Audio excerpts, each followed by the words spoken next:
At 2:11 a.m. on a Thursday morning in September, the Security Operations Center of the Royal Meridian Casino registered an anomaly that would haunt its executives for years to come.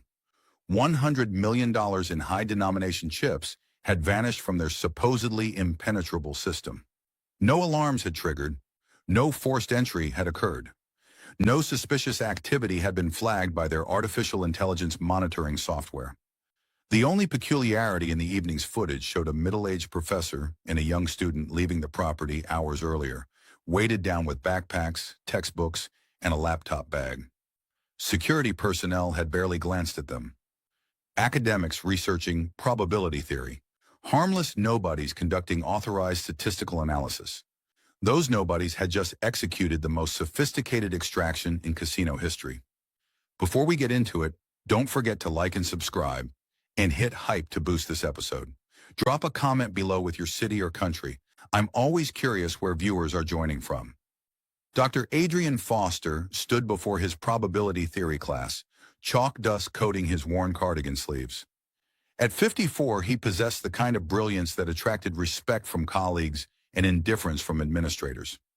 His lectures on Markov chains and game strategy algorithms drew modest crowds, but his salary barely covered the medical bills from his wife's treatment 3 years prior.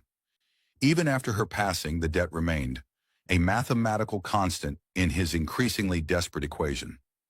The house always wins, he told his students that September afternoon.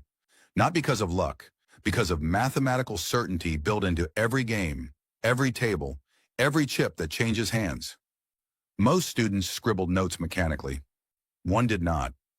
Eli Ward, 22 years old and perpetually broke, sat in the back row with an intensity that made Foster uncomfortable.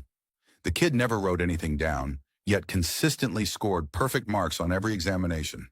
During office hours, Eli could reconstruct probability tables from memory, calculate odds faster than Foster's calculator, and spot errors in published papers that had slipped past peer review. Casinos don't fail because of luck, Eli said after class one day, lingering near Foster's desk. They fail because of overlooked assumptions. Foster paused mid-gesture, marker hovering above his whiteboard. What do you mean? Every system has tolerance built in. Margins of error, synchronization delays. The more complex the system, the more assumptions engineers make about how those tolerances interact. Eli adjusted his backpack, looking uncomfortable in the empty classroom. I'm dropping out next semester. Can't afford tuition anymore. Just wanted to say thanks for the recommendation letter, even though it won't matter now. Foster watched the young man leave, something gnawing at his thoughts. A mind that brilliant, forced out by circumstance? Just like Foster himself, trapped by medical debt, watching his daughter struggle through her own college expenses. That evening, Foster received an email from the Royal Meridian Casino's Research Partnership Program. They were seeking academic consultants to review their new chip tracking system documentation, standard procedure, public relations outreach, a small honorarium attached. Foster opened the attachment. 3 days later, Foster sat in his cluttered campus office, surrounded by printouts and scribbled calculations. The casino's documentation packet contained sample data structures, simplified audit logs, outdated formulas, and a public demo algorithm for their revolutionary new chip tracking system. You asked to see me, Professor? Eli stood in the doorway, uncertainty written across his face. I need your eyes on something. Foster gestured to the papers covering his desk. Before you make any final decisions about leaving. For the next 4 hours, they dissected the casino system together. Foster mapped the algorithm's logic flow, while Eli reconstructed the timing sequences from incomplete data sets. There, Eli said suddenly, tapping a section of code. See that? The vault reconciliation runs every 1.8 seconds, but the table logs update every 2.1 seconds. They're assuming network latency stays under 0.3 seconds. Foster leaned closer. But if latency spikes, the synchronization fails. For exactly 1.7 seconds, the system reconciles with incomplete data. It fills gaps with predicted values based on historical patterns.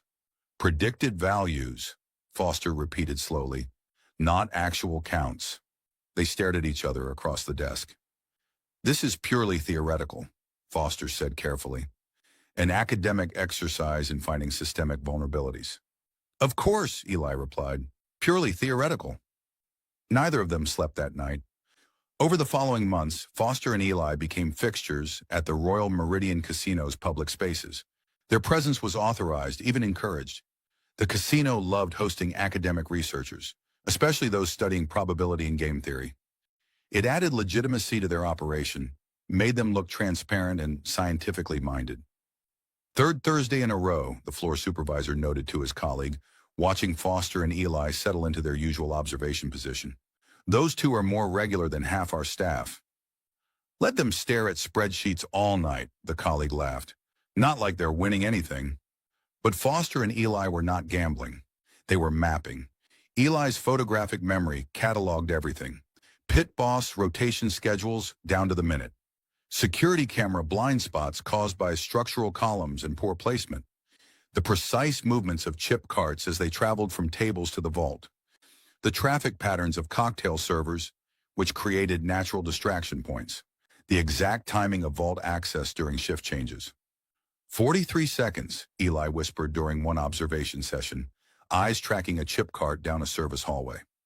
That's how long it takes from the high-limit area to the vault door. Security escorts it for 38 seconds, then breaks off to check the next zone. 5-second gap. Foster typed notes on his laptop, disguised within it an innocuous probability research spreadsheet. And the cameras? Blind corridor for 11 seconds during the transition. They never fixed the gap between camera 7 and camera 12. Would 11 seconds be enough? If we know exactly when the synchronization window opens. Eli glanced at his professor, which means we need to predict network latency from outside the system. Foster allowed himself a small smile. Good thing we're mathematicians. Back on campus, they used Foster's research lab after hours. Officially, they were building models for Eli's senior thesis project. Unofficially, they were reconstructing the casino's chip tracking system using discarded hardware, open-source tools, and equipment borrowed from the computer science department.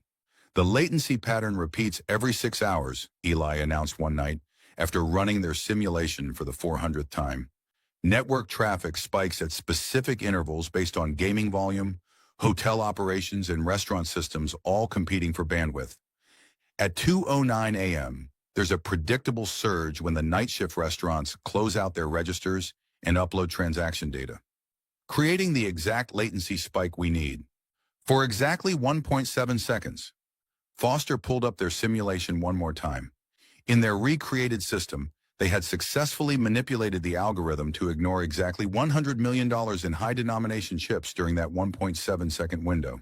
The system reconciled perfectly afterward, filling the gap with predicted values that matched historical patterns so closely that no audit would flag the discrepancy. This only works once, Foster said quietly. The moment we do this, we can never go back. Never access our bank accounts again. Never use our real names. Never contact anyone from our previous lives. Eli stared at the simulation results. At 22, he had nothing to go back to anyway. No family support, no job prospects, mounting student loans for a degree he could not afford to complete. His entire future was a question mark written in red ink. I've already done the calculations, Eli said.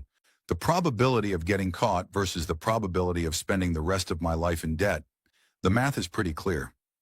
Foster thought of his daughter's tuition bills, the endless medical debt collection notices, 28 years of teaching, and he still drove a car held together by rust and optimism. Then we're doing this. For 3 months, they practiced. Not in the casino, but in Foster's garage, where they had constructed a precise replica of the relevant corridors, complete with accurate distances and timing markers. Foster had measured every step during their observation visits, translating the casino's layout into exact dimensions on his garage floor using tape and chalk. Again, Foster said, checking his stopwatch, you're half a second too slow on the approach. Eli reset his position, carrying a weighted bag that matched the massive chip-filled trays. 40 pounds distributed across multiple compartments, simulating the exact load he would carry. The casino floor is busier. I need to account for dodging cocktail servers. Then practice dodging. We get one chance at this. Foster repositioned cardboard cutouts representing obstacles. The server cart passes at 2:08:47. You need to time your movement around it without looking like you're avoiding anything. They rehearsed the physical movements hundreds of times. The approach angle that kept Eli in camera blind spots. The exact hand positions for the tray swap, practiced until his fingers could distinguish chip denominations by texture alone in darkness. The weight distribution that prevented obvious carrying strain, adjusted and readjusted until his walking gait appeared natural under load. The breathing pattern that kept his heart rate steady, even while moving stolen goods past armed security. Your left shoulder dips when you carry weight, Foster observed during one session. Compensate by adjusting your right arm position. Security guards are trained to spot asymmetric walking patterns. Eli adjusted, walking the corridor simulation again. Better? Better. But your eyes are tracking the escape route. Stop planning ahead visibly. Look bored. Look tired. Look like someone who's been staring at spreadsheets for 6 hours. I am someone who's been staring at spreadsheets for 6 hours. Then look more convincing about it. Foster practiced his own role with equal intensity. He learned to predict network latency spikes by observing public-facing systems, timing patterns to the millisecond. His laptop contained custom scripts that analyzed packet timing through passive observation, translating external symptoms into internal state predictions. He practiced the monitoring sequence until he could execute it while holding casual conversation, appearing to anyone watching like a professor reviewing research notes rather than conducting real-time system analysis. Run the full sequence, Eli said one evening in early August. I want to see how the timing flows. They executed their respective roles simultaneously. Foster at his makeshift bar setup, laptop hidden in a textbook, monitoring his simulation of network traffic. Eli moving through the garage corridor, approaching the simulated chip cart, executing the swap, continuing to the exit point. Foster's stopwatch clicked. 11 seconds in the blind spot. Swap completed in 3. Exit achieved with 4 seconds margin. The margin concerns me, Eli said. 4 seconds is nothing if someone walks faster than usual or a door opens unexpectedly, which is why we have abort protocols. Foster pulled up a document on his laptop. 7 different scenarios where we walk away. Unusual security presence. Timing pattern deviation. Equipment failure. Intuition says something's wrong. We're not committing to this unless every variable aligns perfectly. How do we know when it's perfect? We don't. We know when it's acceptable. Foster closed the laptop. Perfection is impossible. Acceptable is what we've been practicing for 3 months. What if the latency pattern changes? Eli asked, a question he had voiced multiple times but never received a satisfying answer to. Then we abort. Walk away. No harm done. Foster set down his stopwatch. But the pattern has held consistent for 6 months. I've logged every Thursday night for 26 weeks. The 2:09 a.m. spike occurs with 99.8% reliability. Networks are creatures of habit, especially when they're running automated maintenance routines. So are we. Think anyone's noticed us visiting every week? We're academics researching probability theory. We've been authorized since day one. Security knows our faces, knows our research clearance, knows we're harmless. Foster smiled grimly. That's our biggest advantage. We're invisible because we're boring. Guards don't remember boring. Casino surveillance AI doesn't flag boring. Boring is the perfect camouflage. They practiced variations. What if the chip cart was delayed? What if security escort protocols changed? What if Eli encountered an unexpected obstacle in the corridor? Each scenario was rehearsed until the response became automatic. Your instinct is to freeze when surprised, Foster noted. That's wrong. Keep moving. React like someone inconvenienced, not someone caught. Annoyance is innocent. Fear is suspicious. Eli practiced reacting to surprise with irritation instead of panic. Foster threw random obstacles into simulations, forcing Eli to maintain character while adapting. By late August, they could execute their simulated heist blindfolded. Every movement was muscle memory. Every timing window was internalized. Every backup plan had a backup plan, and those backup plans had contingencies. The equipment needs one final test, Eli said during their last rehearsal session. Real-world conditions. I want to carry the actual backpack through an actual crowd and see if anyone notices. Where? Vegas. Not the Meridian. Different casino. Test the weight distribution, the walking pattern, the invisibility factor. Foster considered this. Risky. More risky than going in untested. Fair point. They spent an evening at a different casino, Eli carrying a backpack loaded with textbooks weighted to match chip mass.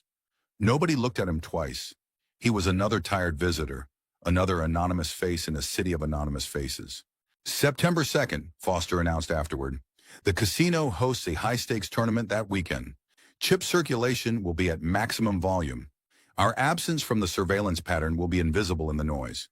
Plus, tournament weekends mean extra security focus on the gaming floor, not the service corridors. Eli nodded. And if something goes wrong? Then we've lost nothing but time. We leave separately, never contact each other again, and live the same lives we're living now. Which are worth what exactly? Foster thought of his daughter's tuition bills, the medical debt that would outlive him, 28 years teaching probability theory to students who mostly forgot everything after finals. Not much, he admitted. Not much at all. Then we have nothing to lose, except our freedom if we're caught.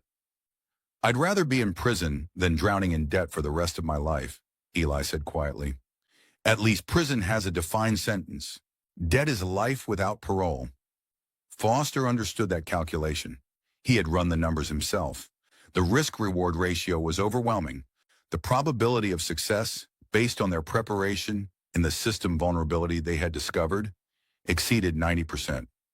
The probability of getting caught even if something went wrong was less than 20%, given their lack of criminal records, authorized presence, and the absence of traditional theft methodology. From a purely mathematical standpoint, attempting the heist was the rational choice, which was either brilliant or insane, depending on perspective. One more full run-through, Foster said. Perfect execution. Then we're ready. They ran it perfectly.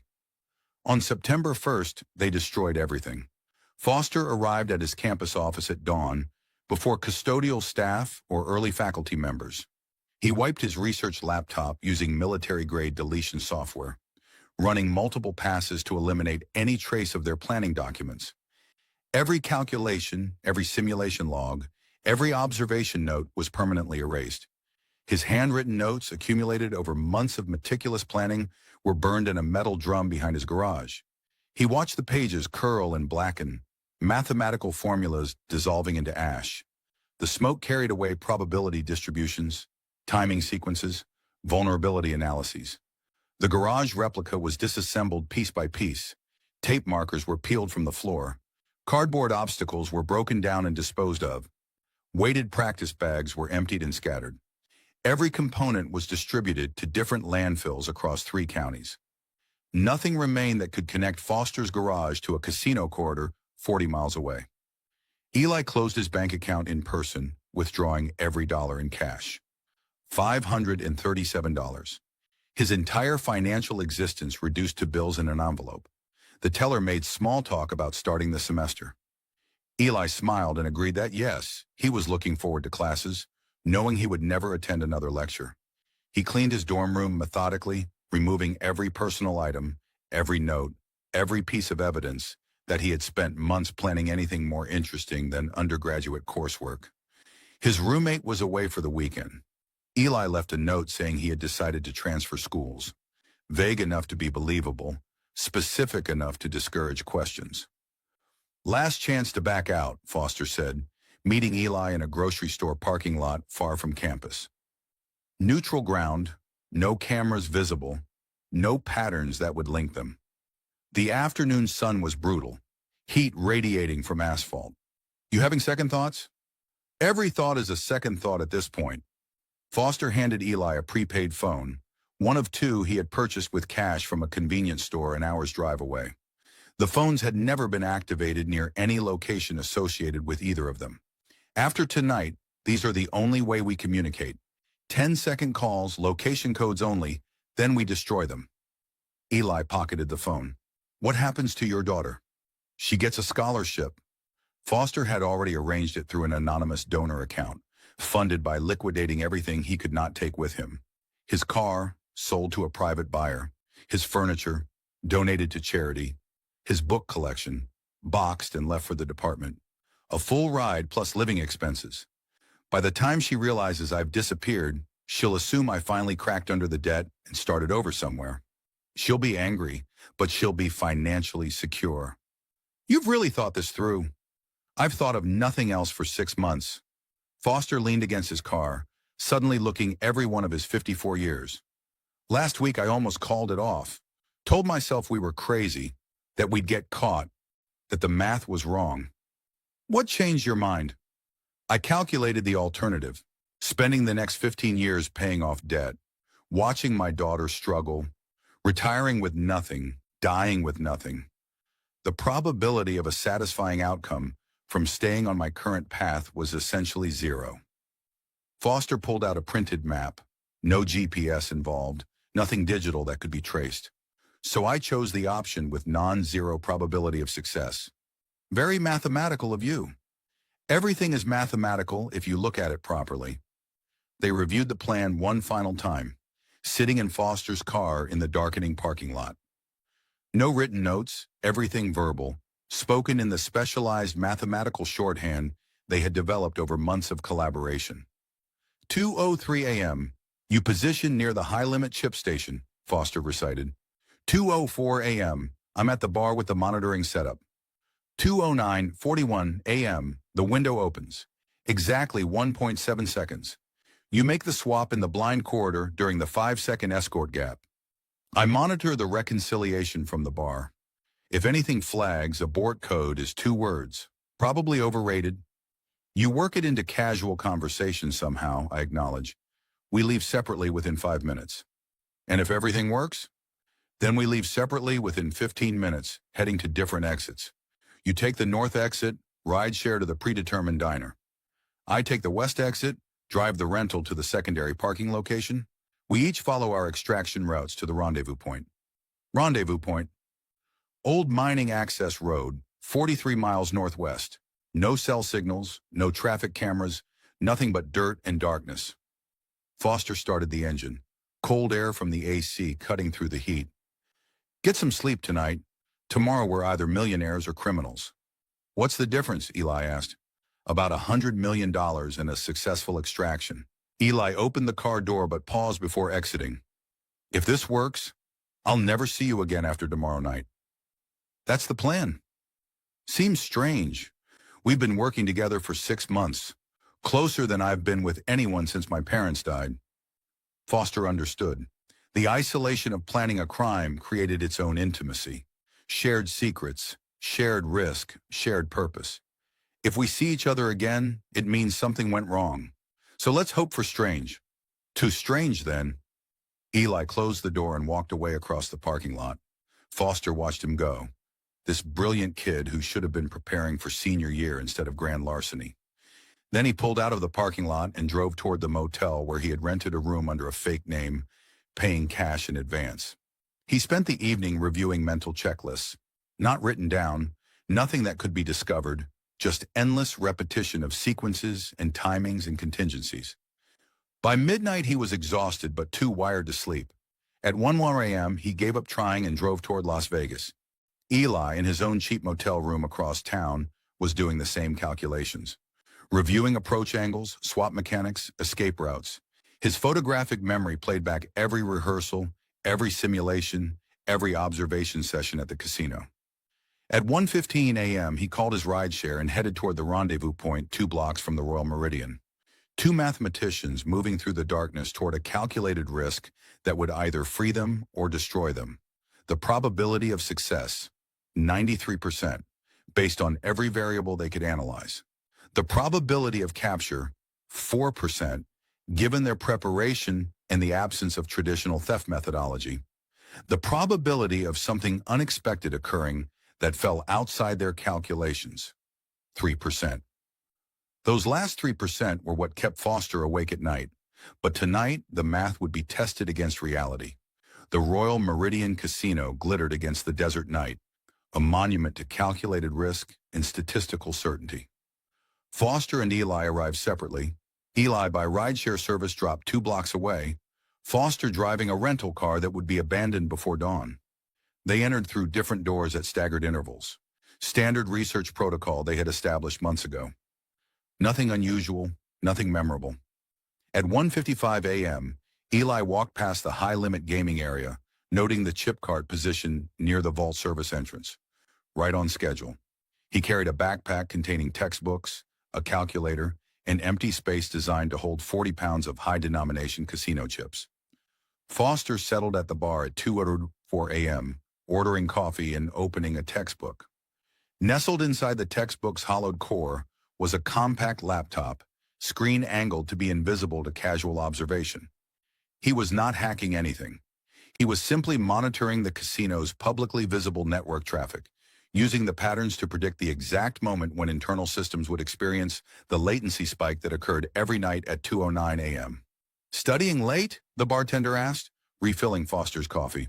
"Probability theory paper due next week," Foster replied with a tired smile. "Trying to finish before the semester starts." The bartender moved on. Just another academic burning midnight oil. Foster's screen showed cascading data streams. Network packet timing visualized as colored lines flowing across the display. He had spent 3 months learning to read these patterns, translating external symptoms into internal system states. At 2:08 a.m., the pattern began to shift. Restaurant systems initiating end-of-shift processes, hotel management software running scheduled backups, gaming systems maintaining constant real-time data flows, all of it competing for the same network bandwidth. Foster typed a single character into his phone. 40 feet away, Eli received the signal. Green light. The window would open in 90 seconds. Eli moved with practiced casualness toward the high-limit area. A chip cart was being prepared for transport to the vault, loaded with trays of high-denomination chips from the evening's gaming activity. The security escort, a heavy-set man named Martinez, who Eli had observed on 14 previous visits, checked his watch, waiting for the exact scheduled departure time. 2:09 a.m. The escort began walking, pushing the cart ahead of him down the service corridor. The wheels made a soft clicking sound against polished tile. Eli followed at a distance, maintaining the exact spacing they had rehearsed. Too close would appear suspicious.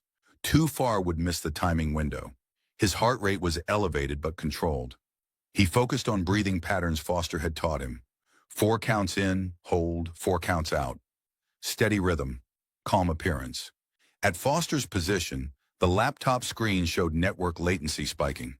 External traffic hitting predicted maximum capacity.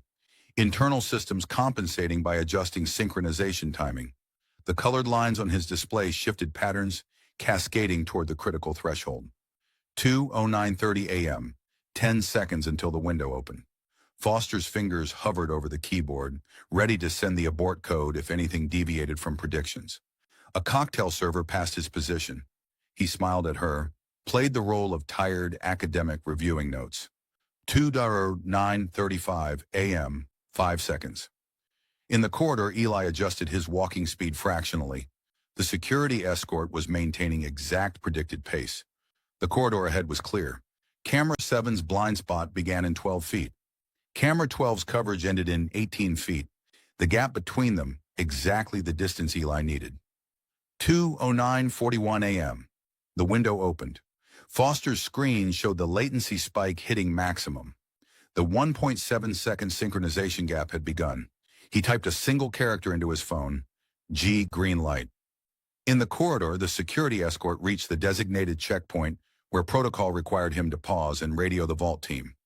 Union-negotiated break requirements meant guards took exactly 5 seconds at this checkpoint. Every time, no exceptions.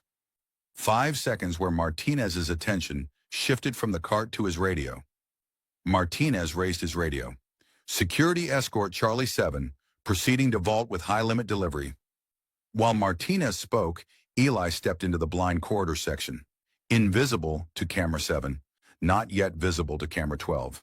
11 seconds of complete invisibility. His hands moved with practiced precision. Left hand steadied the cart imperceptibly. Right hand lifted the top tray, $60,000 in $5,000 chips. Placed it in his backpack's main compartment. Second tray, same denomination, into the backpack. Third tray, $10,000 chips. Side compartment, 3 seconds elapsed. Fourth tray, $25,000 chips. Into the interior jacket pocket. Fifth tray, mixed denominations totaling exactly $15 million. Backpack again. 6 seconds elapsed. He pulled empty trays from his backpack, identical weight, identical size, placed them exactly where full trays had been.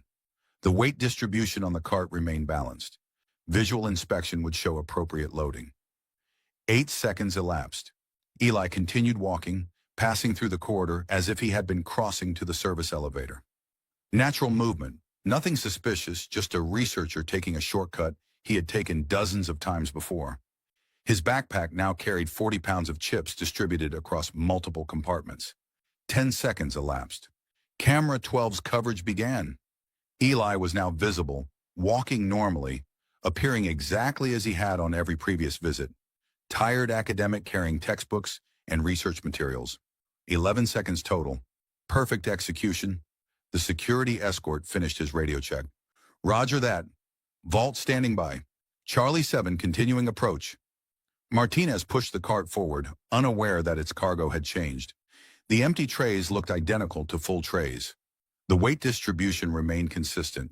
Everything appeared normal. At the bar, Foster watched his screen intently. The network latency was dropping back to normal levels. The 1.7-second window was closing. The casino's chip tracking system was initiating reconciliation protocols, comparing vault delivery logs against table departure logs. The synchronization gap meant the system was working with incomplete data. Table logs showed full chip trays departing. Vault logs would soon show empty trays arriving. But during the 1.7-second gap, the system filled missing data with predicted values based on historical patterns. Historical patterns showed chip movement from tables to vault, maintained consistent inventory levels.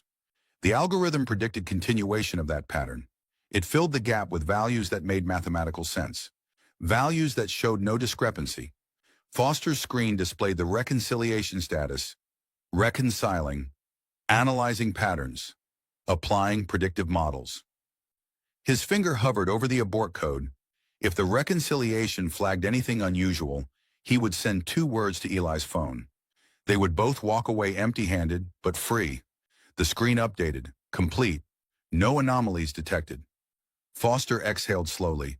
The system had accepted the predicted values. The algorithm believed its own mathematical assumptions. $100 million in chips had effectively vanished from the tracking system, replaced by probabilistic expectations that perfectly matched normal operations. He closed the laptop, taking care to appear casual. Finished his coffee, left exact change on the bar. Tipped appropriately but not memorably. Gathered his textbook and laptop bag. "Have a good night," the bartender called. "You too," Foster replied, his voice steady despite adrenaline flooding his system. He walked toward the west exit, maintaining the exact pace he had used on every previous visit. Not rushed, not leisurely, simply tired and ready to leave. Security personnel nodded to him. He nodded back. Same exchange as always. In the vault, Martinez arrived with the chip cart. The vault clerk began standard verification procedures, scanning barcodes, checking manifest documentation. The trays appeared correct. The system showed expected inventory levels. Everything reconciled according to digital records. Nobody physically counted chips. That would happen during tomorrow's full audit. Hours after Foster and Eli would be hundreds of miles away. The heist was complete, and nobody knew it had happened. Eli walked through the casino floor with 40 pounds of chips distributed in his backpack, the weight distributed to prevent obvious strain. He stopped at a restroom, transferring some chips to an interior jacket pocket lined with soundproofing material. The rest remained in the backpack, cushioned by textbooks to prevent clicking sounds. At 2:17 a.m., he exited through the north entrance, nodding to security personnel who had seen him leave dozens of times before. Just another researcher finishing another late-night observation session. Foster left through the west entrance at 2:24 a.m., carrying his hollowed textbook and laptop bag. Security gave him the same disinterested glance they had given him on every previous visit. Outside, the desert night air was cool and still. Foster walked to his rental car, drove exactly the speed limit out of the parking structure, and headed northwest on Highway 95. Eli's rideshare dropped him at a 24-hour diner 12 miles from the casino. He ordered coffee he did not drink, waited precisely 30 minutes, then walked 3 blocks to where a beat-up sedan was parked with keys hidden in the wheel well. The car had been purchased with cash 2 months earlier and registered under a fabricated identity. By 3 a.m., both men were driving separate routes toward the rendezvous point, taking different highways, maintaining different speeds, leaving no pattern that connected them. The old mining access road was exactly where Foster's maps had indicated. Unmarked, unpaved, leading into empty desert hills where no cameras watched and no cell towers reached. Foster arrived first, killing his headlights and waiting in darkness. 15 minutes later, Eli's sedan appeared. Navigation guided by stars and printed maps rather than GPS. They met in the middle of nothing, 2 shadows exchanging backpacks and laptop bags in the pre-dawn darkness. "Any complications?" Foster asked. "None. You?" "The reconciliation completed perfectly. System shows no anomalies." Eli opened his backpack, revealing stacks of high-denomination chips in the moonlight. $100 million in compressed polymer. Worthless until we convert them. Foster pulled out a printed list, names and contact information for offshore brokers who specialized in untraceable transactions. "We split up here. Different routes, different destinations, different brokers. We each carry 50 million. They divided the chips with mathematical precision, counting in the darkness until each backpack held exactly equal value. "The phones get destroyed after the first check-in call," Foster reminded him. "After that, we're strangers. We never meet again, never contact each other, never acknowledge this ever happened." "What if one of us gets caught?" "Then the other disappears deeper. That's the deal." Eli extended his hand. Foster shook it. "Thanks for not letting me drop out," Eli said. "Thanks for seeing the flaw I missed." They returned to their separate vehicles. Foster headed east toward Arizona. Eli turned north toward Utah. By sunrise, they would be hundreds of miles apart, beginning the complex process of converting chips to offshore accounts through intermediaries who asked no questions and kept no records. At 6:47 a.m., the Royal Meridian Casino's morning audit team noticed something unusual. Not an alarm, not a flag discrepancy, just a minor accounting curiosity. The high-limit chip inventory showed expected values in the system logs, but physical vault counts were showing a shortfall. By 8 a.m., senior management was involved. By 10 a.m., the FBI had been notified. By noon, the investigation team was reviewing footage, interviewing staff, and running forensic analysis on every system that had been active during the previous night. They found nothing. No server breaches, no hacking attempts, no security badge misuse, no suspicious footage, no forced entry, no unusual transactions. The digital logs matched perfectly. The system had functioned exactly as designed. "It's like the chips just vanished," the lead investigator told casino management. "Or they were never there to begin with." "We have documented evidence of chip circulation," the casino's operations director insisted. "Table activity, player transactions, everything accounted for." "Then where did they go?" Nobody had an answer. The security team reviewed weeks of footage, looking for patterns, anomalies, anything unusual. They noted the 2 academic researchers who had been conducting authorized probability studies. Dr. Adrian Foster and Eli Ward. Both had been seen on property the night of the theft, but both had left hours before the discrepancy was discovered. Both had been on site dozens of times previously as part of their authorized research. "Think they might be involved?" a junior investigator asked. The senior investigator pulled up Foster's background. Tenured mathematics professor, impeccable record, drowning in medical debt but no criminal history. "He's a broke academic. What would he know about stealing chips?" And the student, struggling math major, about to drop out. "These are researchers, not criminals." The investigation continued for weeks. Federal forensic accountants analyzed every transaction. Computer experts examined every line of code. Security consultants reviewed every camera angle. Mathematical specialists studied the chip tracking algorithm for vulnerabilities. The algorithm was declared sound. The security system was declared impenetrable. The investigation concluded that the theft must have been an inside job requiring deep technical knowledge, sophisticated planning, and insider access to both physical and digital systems. But they could not determine who, when, or how. The case remained open but inactive, filed under unsolved sophisticated theft, probability of resolution declining with each passing month. Foster reached Tijuana on September 4th, carrying $50 million in chips and a list of brokers who operated in legal gray zones. The conversion process was tedious and paranoid. Each broker handled small quantities, asking no questions, accepting premiums for their discretion. He moved from Mexico to Costa Rica to Panama, distributing the conversion across multiple intermediaries in multiple countries. Each transaction avoided triggering reporting requirements. Each broker deposited funds into different offshore accounts using different shell corporations. The process took 6 weeks. Eli followed a northern route, converting through Canadian brokers before moving to European intermediaries in Amsterdam and Prague. His conversion took 8 weeks, moving more slowly, taking greater precautions. By November, both men had successfully converted their shares into untraceable offshore accounts. $50 million each, distributed across multiple jurisdictions, accessible only through elaborate authentication protocols.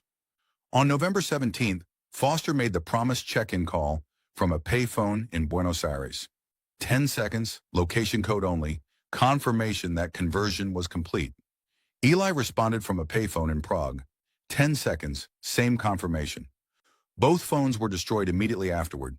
SIM cards burned, components smashed, scattered in different trash receptacles across different neighborhoods. They would never speak again. Dr. Adrian Foster's daughter received a scholarship notification 3 weeks after her father disappeared. Full tuition, room and board, additional stipend. Anonymous donor, no questions asked. She tried calling her father. His phone was disconnected. His campus office was empty, belongings removed, position filled by an adjunct. His apartment had been vacated, rent paid through the lease, no forwarding address. She filed a missing person report. Police investigated briefly. No evidence of foul play, no unusual financial activity, just a man who had decided to disappear, probably overwhelmed by debt. The case was closed within a month. Eli Ward's disappearance was even less remarkable. A broke student about to drop out anyway. His roommate assumed he had simply left town. No missing person report was filed. No investigation occurred. The university removed him from enrollment records at semester's end. Both men had effectively ceased to exist. Somewhere in Central America, a man who looked like Dr. Adrian Foster but went by a different name taught mathematics to local children. He lived simply, required no steady income, and spent his days studying probability theory for pure pleasure rather than professional obligation. Somewhere in Southeast Asia, a young man who resembled Eli Ward worked as a volunteer teacher at a rural school. He had no official employment, no tax records, no legal identity beyond basic residency documents. Both men lived carefully. Neither made large purchases. Neither attracted attention. Neither left digital footprints. Neither contacted anyone from their previous lives. The FBI investigation remained open but inactive. Security consultants published papers on preventing similar heists, proposing elaborate system upgrades. None of them understood what had actually happened. The theft had been enabled by a vulnerability that no longer existed. The casino had updated their system 6 months later, implementing new synchronization protocols that eliminated the timing window. The flaw was gone. The money was gone. The thieves were gone. Two brilliant minds who had spent their lives struggling had solved a mathematical problem worth $100 million and walked away into carefully constructed anonymity. They had not used violence or hacking or corruption. They had simply noticed an assumption engineers had made about system synchronization, understood its implications, and exploited the gap with precise timing and meticulous planning. A professor who had been underpaid for decades and a student who had nearly dropped out had committed the perfect intellectual crime. Mathematics had been their weapon.